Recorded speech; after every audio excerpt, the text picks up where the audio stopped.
For the third time in a row, yes, the third time in a row that they have played, Texas has beaten North Carolina. First in 2013, they beat him in Chapel Hill. And then in 2015, they won in Austin on a buzzer beater. And then this year. So, I don't know what else to say. But, who's really got the better basketball program? Probably still North Carolina. They have national championships.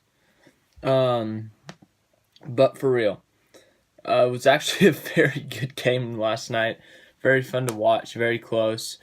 It would be like 80-70 Texas, and then North Carolina pulled it back to within 2. Texas pulled away a little bit. North Carolina came back. So it was really a back and forth game. Towards the end there, halftime, it was only a 1-point game. Ozikowski hit a 3 at the buzzer to put Texas up by 1.5. North Carolina, they were up by, I think, 13 at the beginning of the game. It was like 17-4. So they had a really hot start, and then Texas was able to come back, match it, make it a close game, go back and forth with the lead. And then they took the lead at halftime. They pulled away a little bit at the beginning of the second half. I think they opened it up to a 5 or 6 point lead. And, they played a really good game. Kerwin Roach had his career high 30-something points. I think it was 32. 12 of 15 shooting, I know that. Yeah, 32 points on 12 of 15 shooting. 3 for 3 beyond the arc, but 5 of 7 free throws. And then North Carolina, Kobe White had an incredible game. 10 of 17 overall on shooting 33 points, but he was 7 of 10 on three-pointers. That's pretty good. Yeah, that's insanely good. Like, one of the shots, they threw it ahead to him up the court. He caught it, and without even looking at the guy that was literally, his hand was like this in his face, he shoots it and he drains it right in the guy's face. It was insane. This is the best I've probably ever seen Texas shoot, honestly, other than the free throws. The free throws were horrid, okay? But three-pointers, they made 11 of their 24 three-pointers. That's great. 46%, and then they shot 31 of 59 around overall on the field. So they shot 53%. North Carolina, they also made 31 field goals as well, but they shot it 70 times, so they only made 44%. They had the same amount of three-pointers as well made, but they shot 5 more, so they shot 38%. 7 of those three-pointers being made by White. Free throws, Texas made 3 more free throws. That was the difference. But they also shot 8 more. So that is a problem for Texas that they're going to need to fix going forward.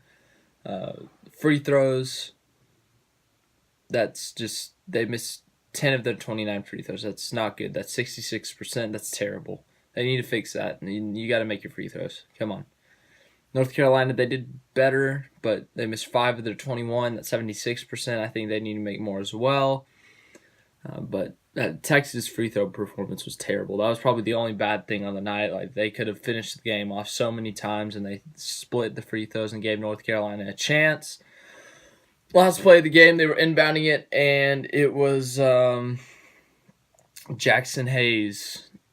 He's long arms. They were trying to inbound, and he tapped the ball, and it just rolled, and that ended the game. So North Carolina couldn't even get a shot off because of the tipped inbounds pass. Another big factor of this game were turnovers. North Carolina had 17 turnovers, and Texas scored 31 points off of them. Texas only had 14 turnovers. At one point, the turnovers was like North Carolina 14 to Texas 7. Obviously, it got a little closer towards the end there, but still a very sloppy game by North Carolina to have 17 turnovers and allow 31 points off of it. So they've definitely got to clean that up. Roy Williams seemed very upset. During halftime, they just showed the little video highlights, and they showed Roy Williams, and he just goes over to the scores table and he slams it.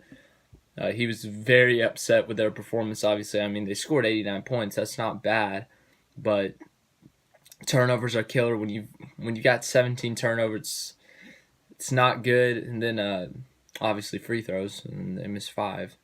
I mean, Texas did worse, so you could make more of an argument for them. But I mean, North Carolina, played solid other than the turnovers. Some of the turnovers were just stupid turnovers. Bad passes, just going into traps, losing the ball. Kerwin Roach dunked on a guy, ended that guy's career. I mean, I had to leave the room. It was a pretty impressive dunk. You can go look it up. It was a very impressive dunk. But yeah, very good win for Texas. As for North Carolina, first loss of the season is they're number 7 in the nation. And they go on in this small little tournament in Las Vegas, and they will go on to play UCLA, who got destroyed by Michigan State. Texas plays Michigan State. That'll be a good game. But North Carolina, I think they'll recover. They're one of the best basketball programs in the country. I think they'll recover. I think they'll be back to normal, competing for the ACC championship. They're going to be a top seed in the tournament, most likely. They should go pretty far. So one loss doesn't hurt their whole season. I think they'll be fine. As for Texas, as a team that we weren't too sure on coming into the year, if they come down to making the tournament or not, if they're one of those border teams, when they go back and look through Texas' schedule and see North Carolina assuming North Carolina goes on and does great things, they're going to say that's an impressive win, and that could make the difference of Texas making the tournament or not. So, very impressive win. They got Michigan State today for the championship of this tournament. If they were able to win that game, that's very impressive to beat 2 top 15 schools, or 2 top 15 teams with 2 great schools with great programs. That's a big deal. And then Michigan State, they have 1 loss this season, and who is that to? Texas, someone in Texas Conference, Kansas, and they only lost by 5 in Lawrence, so that's a big deal. Or was it in Lawrence? I don't know if it was in Lawrence, but still, lost to Kansas by 5. So if Texas can beat Michigan State, that's a pretty big deal. And yeah, that's all I got for today. Just thought I'd update you on that.